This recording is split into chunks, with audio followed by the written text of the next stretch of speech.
today, isi-share ko sa inyo ang 5 easy steps to avoid cramming.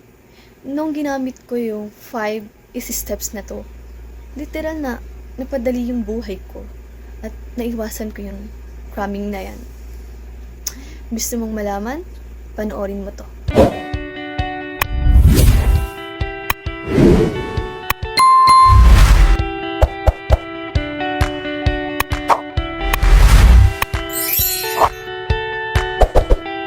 Tips number 1. Study early. Para kung nagpa-surprise quiz at kung malapit na yung exam natin, may maisasagot tayo. Kasi dapat always tayong ready, di ba? Tips number 2. Make short notes. Pwede kayong gumamit ng index card. Write only the important parts. Yung mga importante lang ha, para mas madali natin siyang maintindihan at matandaan.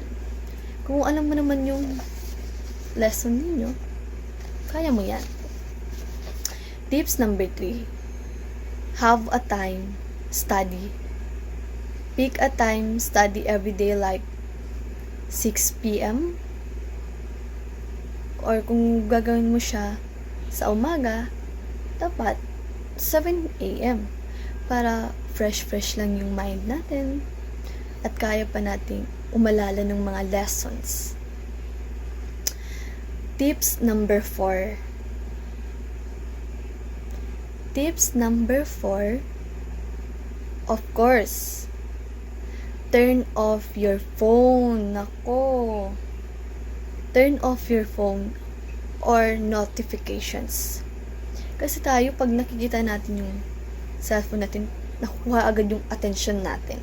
So, dapat, i-turn off mo siya para hindi ka ma-distract. Diba? Dapat mag-focus ka lang talaga sa ginagawa mo. And, tips number 5, take breaks. Rest for 5 minutes after 25 minutes of studying.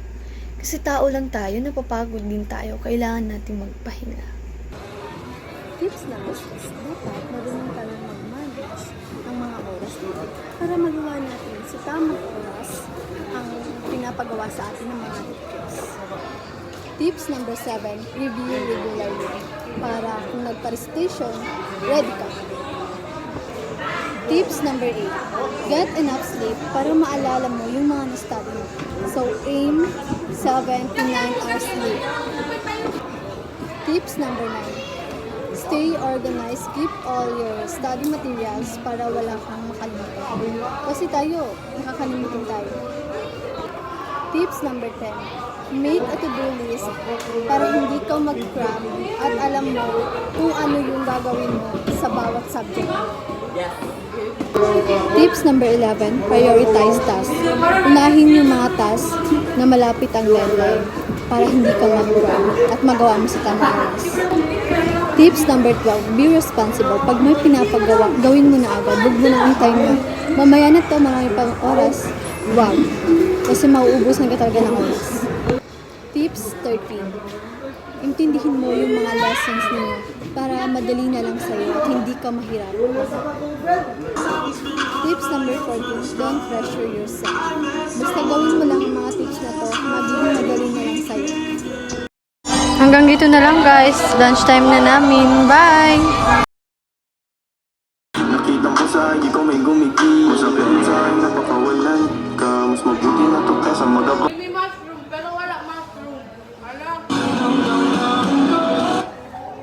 Papansinin ka naman.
Hoy, wag niyo ko tignan.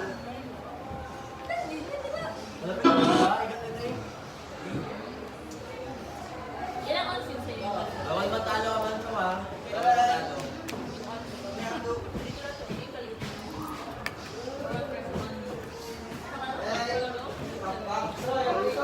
Madami mo tubig sa akin nila.